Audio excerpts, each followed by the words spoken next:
And then just this last week, I became aware of another story, and that is that I met with a couple. I'm going to perform their wedding in September, and I hadn't really interacted with them much at all.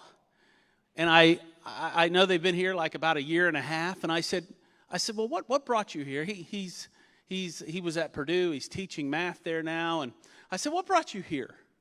And he said, well, it's kind of strange. He says, I met my wife. She was going to be his wife, his fiance. He said, I met her, and she's from a church similar to this. That's her background. And so after I met her, I realized I wanted to have a relationship with God. I wanted to find a church. And so he said, I went to Reddit. Now, Reddit's not a great source of information, perhaps. But he says, I went to Reddit, and I said, what's a good church there in Lafayette, Indiana? And so people put in all kinds of things, long explanations about what was great about XYZ church.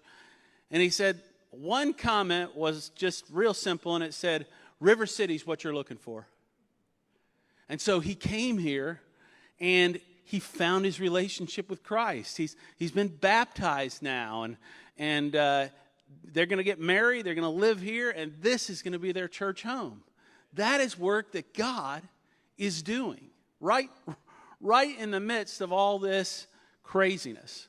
And so I just want to invite you, as you're giving, as you're continuing to remain faithful in giving, to recognize God's building his kingdom in ways that we can't always see. But just like Jesus said, if we plant the seed, it will grow on its own.